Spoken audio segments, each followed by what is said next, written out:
Hello friends, welcome to ACE Tutorials. Today we are going to discuss Routh Hurwitz method special case 2. To understand this special case 2 method, in this I have taken an example of fifth order general form of characteristic equation. Fifth order general form of characteristic equation can be represented as a0 into s to the power 5 plus a1 into s to the power 4 plus a2 into s to the power 3 plus a3 into s to the power 2 plus a4 into s to the power 1 plus a5 into s to the power 0 is equal to 0. From this characteristic equation, we are going to form the array. For that, we know that we need to consider the highest power of s from this characteristic equation. That is, in this the highest power of s is s to the power 5. That I have taken here s to the power 5. Remaining s powers I have taken in decrementing form. That is s to the power 4, s to the power 3, s to the power 2, s to the power 1 and s to the power 0. And as we know that first two rows can be directly formed from this characteristic equation. That is, in first row we are going to consider the even coefficients, that is a0, a2 and a4. You can see that I have taken here a0, a2, a4. Whereas in second row I have taken the odd coefficients, that is a1, a3 and a5. So in this way we are going to form the first two rows, and to get the third row we know the procedure. We are going to multiply a1 into a2 minus a0 into a3 whole divided by a1. By this we are going to get the first value of the third row. And to get the second value of the third row, we are going to multiply a1 into a4 minus a0 into a5 whole divided by a1. In this way, we are going to get the second value of the third row. If we don't have any further coefficients, then the third value of the third row will be 0. But here I have shown first and second value of the third row also 0. In case, suppose if when we are doing the multiplication, if I get first, second and third, the entire row 0, then I am not able to form the array. In such case, I am going to use the special case 2. Remember, when complete row, when we are going to get 0, then only we are going to use special case 2. For an special case 1, we are just observing only the first value of the any row, and at least other value should be non-zero. At that time we are going to use the special case 1. But in this, if you are getting the complete row 0, then we are going to use the special case. In this special case 2, first step is whatever the row we got 0, the above row of that we are going to consider auxiliary equation. The auxiliary equation is denoted by a of s, that equal to, we are going to take values in this way. You can see here a1 into s to the power 4. I have taken that a1 into s to the power 4, and the second value we are going to take the alternate value of s to the power 4. That is, alternate value of s to the power 4 is s to the power 2. So along with s to the power 2 I am going to take this value, that is a3. You can see here a3 into s to the power 2 plus, next you can see a5. In this I am going to take the alternate of s to the power 2. That is, alternate of s to the power 2 is s to the power 0. Along with s to the power 0 I am going to take a5. So s to the power 0 value is 1. 1 into a5 is a5. That I have taken here a5 equivalent to 0. This is the auxiliary equation. Now our intention is to continue to form the array. For that I am going to differentiate this auxiliary equation with respect to s. You can see here dA of s equation with respect to s, that equal to differentiation of a1 into s to the power 4 is 4 into a1 s to the power 3 plus differentiation of a3 into s to the power 2 is 2 into a3 s. Differentiation of constant is 0 based on. After differentiation I got the value 4a1 s to the power 3 plus 2a3 s is equal to 0. In this you can observe now the s3 value is 4a1 and s to the power 1 value is 2a3. I have equated this s to the power 3 value b1 and b2. So in the problems we are going to substitute this value directly, that whatever we are getting here. But here for an explanation purpose I am equating this value to b1 and this value to b2.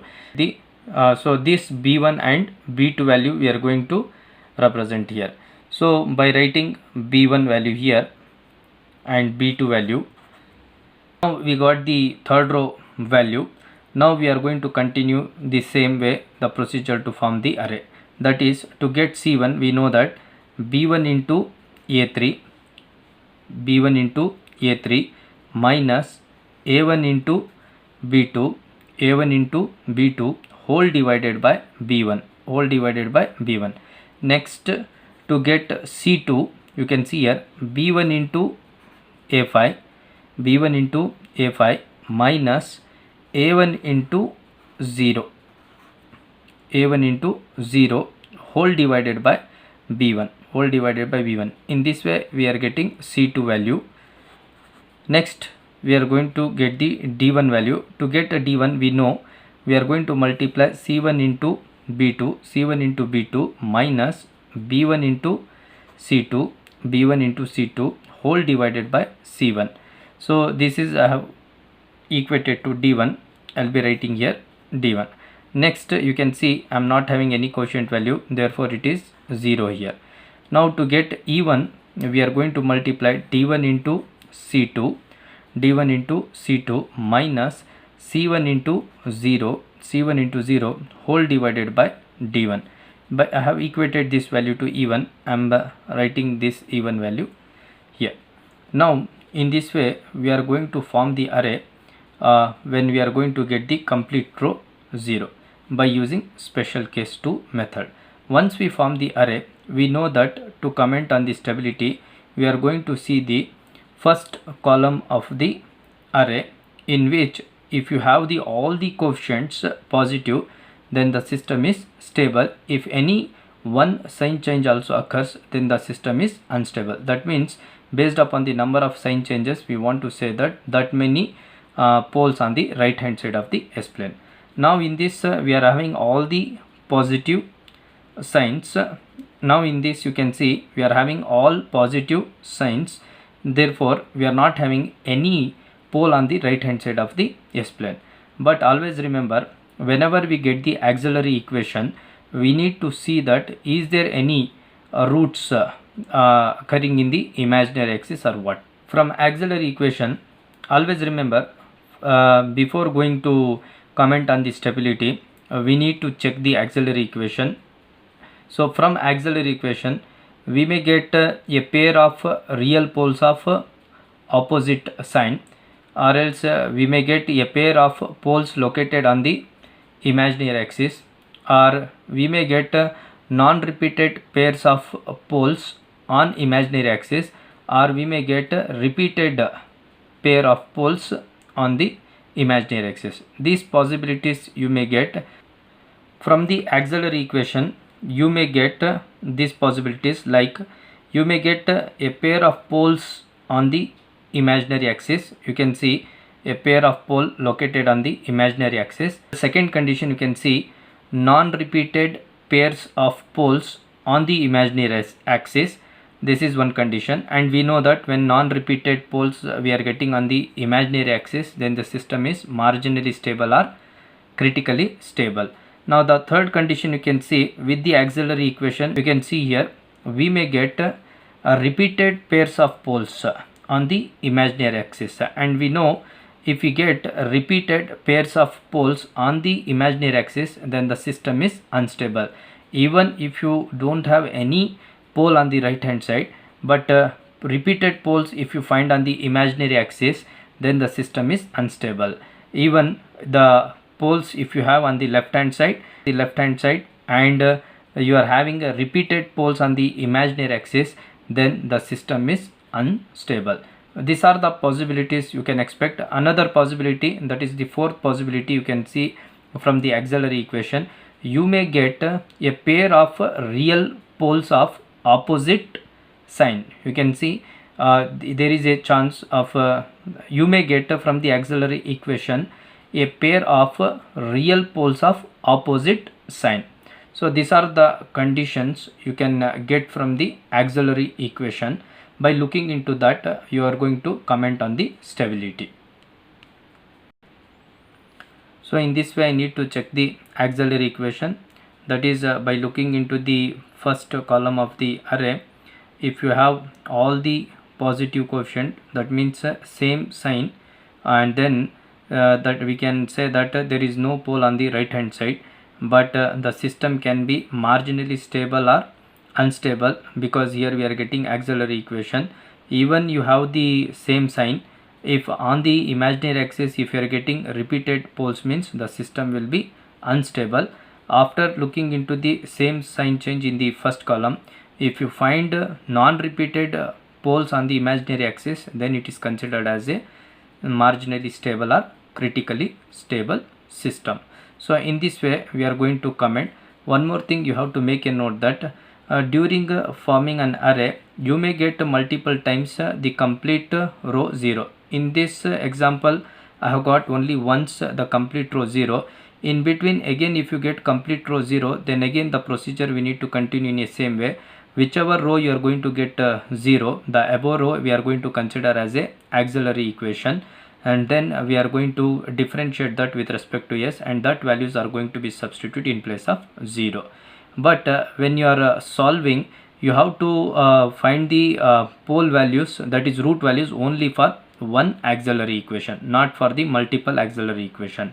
So suppose if you are getting in any problem, if you are getting two auxiliary equation, means then we are going to find the root value for only first auxiliary equation, not for the second auxiliary equation. This you need to make a note. Special case 2 we will try to understand in a better way by solving one problem.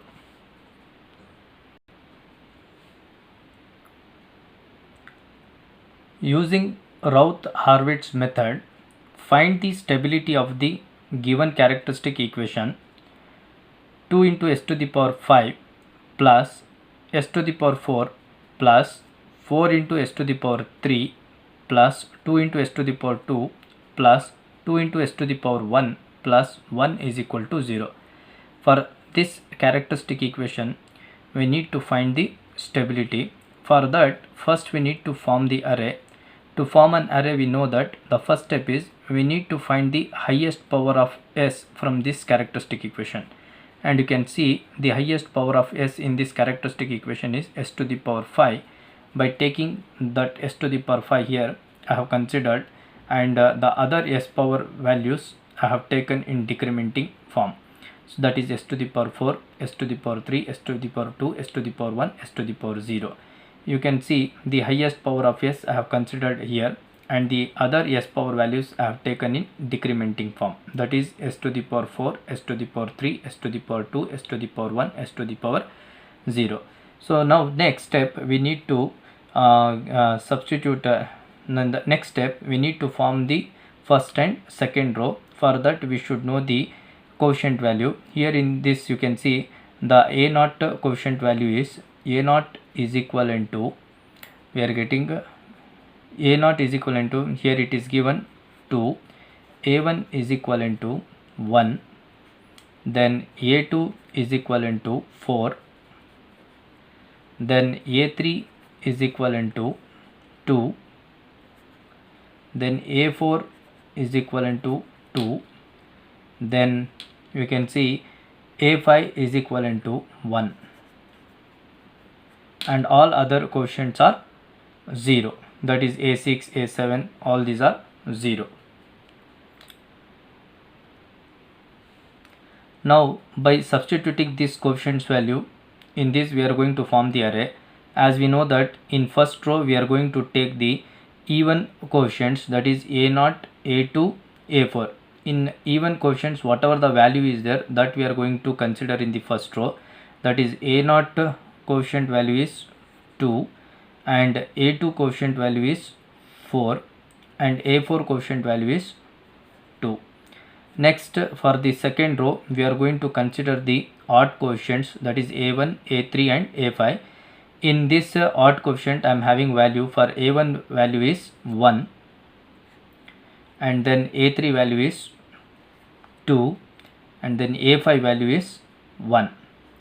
Now from this two row we are going to form the third row, and we know the procedure. We are going to multiply 1 into 4, 1 into 4 minus 2 into 2, 2 into 2 whole divided by 1, and here I am getting a value. You can see 1 into 4 is 4 minus 2 into 2 4, 4 minus 4 0. Third row, first value I am getting here 0. Next, to get the second value in the third row, we are going to multiply 1 into 2, 1 into 2 minus 2 into 1, 2 into 1 whole divided by 1. In this 1 into 2, 2 minus 2 into 1, 2, that is 2 minus 2, 0. In this also I am getting 0 value. Second value also I got here 0, and we are not having any other coefficient, that means to multiply here, so the third value also I am going to get 0. Now you can see here I got the complete row 0, that means I need to use here special case 2.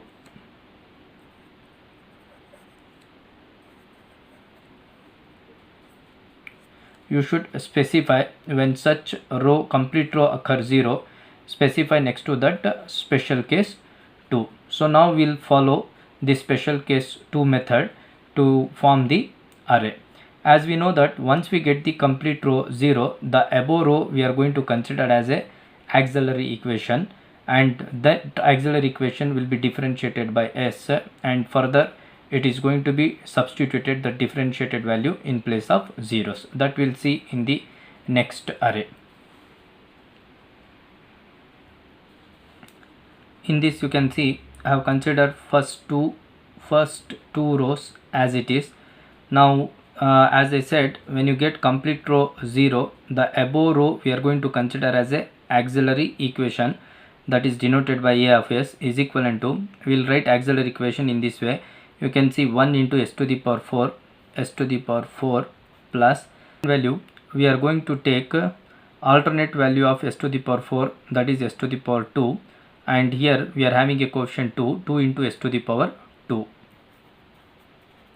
plus third value. You can see that the alternate value of s to the power 2 is s to the power 0 and its coefficient is 1.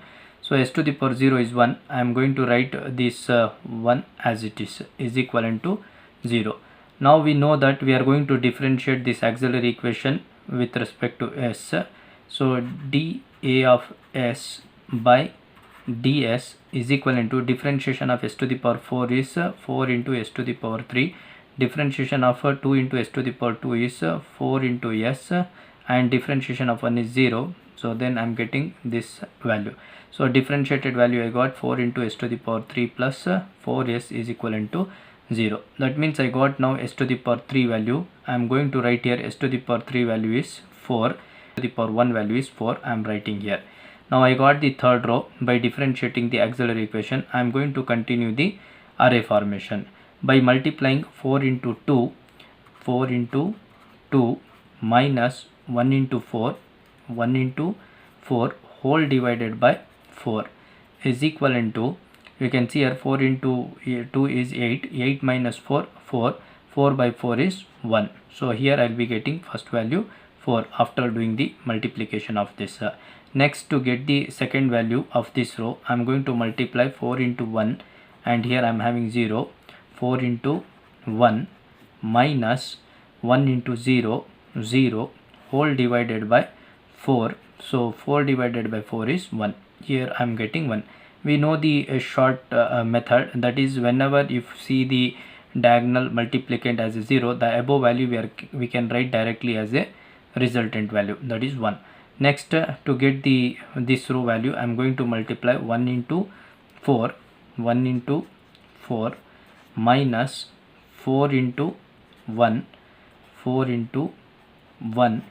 whole divided by 1. This will be equivalent to, you can see that 4 minus 4 we are getting here 0. Here this row first value I am getting 0, and we know that we are not having any other value. Here I am having both 0, means I will be getting this row. So you can see here now again I got the complete row 0. Again we are going to use the special case 2 here. In this case, special case 2. So as we know, special case 2 means we are going to consider the above equation as a auxiliary equation we'll differentiate that auxiliary equation. Whatever the value, differentiated value we are going to get, that we are going to substitute in this, and we'll continue to form the array. See, the complete row I got 0. Therefore this above equation I am considering as a auxiliary equation, and this auxiliary equation I am naming as a 2, and the first one I am naming this as a a1 of s. Now we know that how to take the auxiliary equation, that is, you can see 1 along with s to the power 2. I have considered that s to the power 2 plus s to the power 2 alternate value is s to the power 0, along with that the quotient value is 1 I have considered here. So now by differentiating this auxiliary equation, that is a differentiation of s to the power 2 is 2s. Now we got the s to the power 1 value. I am substituting this s to the power 1 value in this array, that is I am getting 2. Now this value is 0.